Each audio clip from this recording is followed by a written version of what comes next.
Malaysia.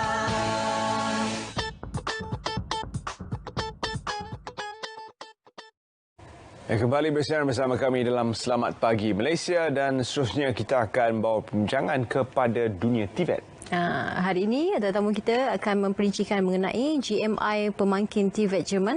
Jadi kita ada Profesor Insinyur Dr. Azmi Hassan merupakan pengarah urusan Jerman Malaysia Institute atau ringkasnya GMI, bercerita tentang TVET GMI Mara. Terima kasih Profesor. TVET, right? Jerman. TVET, dia gabungan.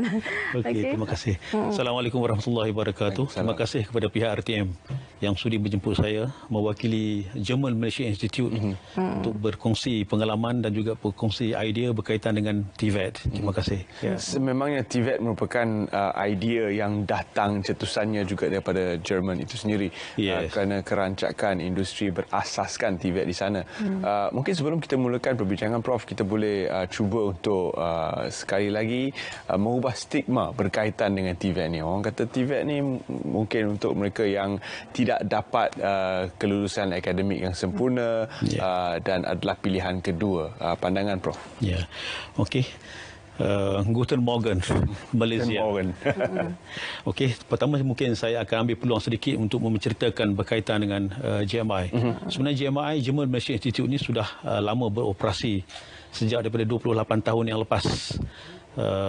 Merupakan satu projek strategik antara kerajaan Malaysia dan juga kerajaan Jerman. Kerjasama strategik di antara kerajaan Malaysia ini diwakili oleh pihak MARA dan juga diwakili oleh pihak Jerman iaitu MDCC, di Malaysia German Chamber of Commerce. Dua badan yang sangat penting untuk mempromosikan pengajian TVET.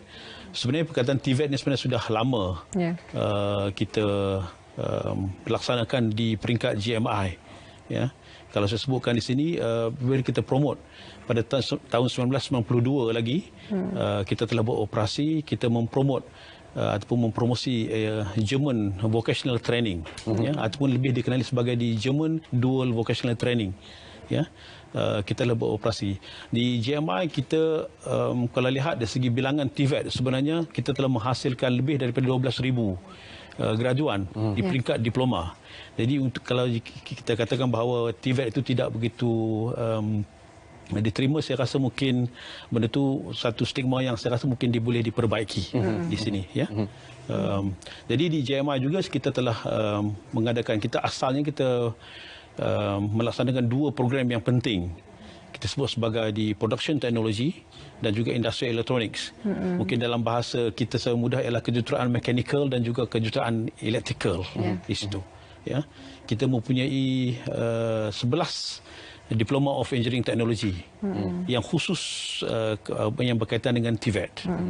Kita telah laksanakan di GMI, dan sebahagian daripada itu juga kita juga mempromosi di GMI iaitu program untuk pra-persediaan pelajar pergi ke belajar di universiti di Jerman. Juga kita ada program tersebut yang khusus kepada program persediaan. Dan yang ketiga, kita ada program yang kita panggil di German Dual Vocational Training khusus kepada pelajar yang berada di industri. Dia masanya mungkin lebih banyak berada di industri. 70% masanya berada di industri, hanya datang ke institut di GMI hanya 30% untuk memahami aspek-aspek teknikal dan juga akademik di situ. Jadi ada 3 jenis program yang kita laksanakan, yang khusus semua itu memang berkaitan dengan program TVET itu sendiri. Di situ. Sekali pandang saya rasa kita sudah boleh melihat apakah itu TVET. Tetapi dalam pada kita menerangkan kepada pihak ibu bapa tentang apakah sebenarnya peranan TVET itu sendiri, mungkin Prof boleh memberi lebih banyak butiran untuk mereka fahami tentang TVET. Okey, dia TVET dalam dua perkataan yang penting, technical and vocational. Education and training. Ada dua perkataan yang penting di sini. Mungkin saya akan jelaskan perkataan vocational itu sendiri dulu. Di mana dia berkaitan dengan aspek-aspek kemahiran hidup ataupun di technical skills yang diperlukan di situ. Jadi kita gabungkan ilmu ataupun knowledge, technical skill, kemahiran hidup tersebut dengan aspek-aspek teknikal. Mungkin saya terangkan di sini ya. Mungkin ramai akan lihat agak apa yang dimasukkan dengan TVET itu. Sebagai contoh, dalam GMI kita menjalankan program berkaitan dengan industri pembuatan. Contoh mungkin saya boleh bagi ialah skills untuk mengendalikan mesin. Ya, kita sebut, mungkin saya gunakan perkataan agak teknikal, kita sebut sebagai di CNC precision machining, pemesinan catu kepada di computer numerical control. Pelajar diberikan pendedahan bagaimana untuk mengendalikan mesin yang canggih ini, ya, CNC mesin ini jangan canggih, dia mempunyai kaedah-kaedah tertentu untuk mengendalikan mesin. Tapi dalam waktu yang sama, selain dia dapat mengendalikan mesin tersebut, ya, kita akan terapkan knowledge technical. Jadi knowledge technical ni apa maksudnya? Knowledge technical ni bermaksud kita memberi pendedahan fundamental science kepada pelajar tersebut.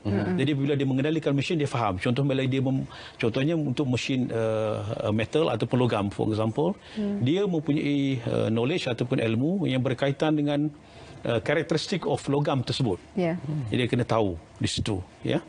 Dia kena memahami fundamental science, maksudnya ciri bahan logam, bagaimana dia berinteraksi. Jadi bila dia melaksanakan program kemahiran untuk memesin logam tersebut, dia tahu, okey, untuk pastikan bahawa proses pemesinan tersebut berjalan dengan efisien dan baik.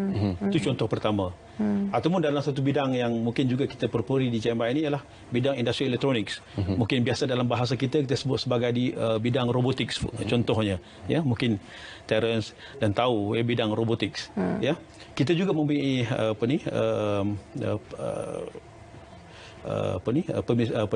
fasiliti atau kemudahan-kemudahan untuk kita bentuk kemahiran untuk menjalankan robot secara automatik di situ, ya.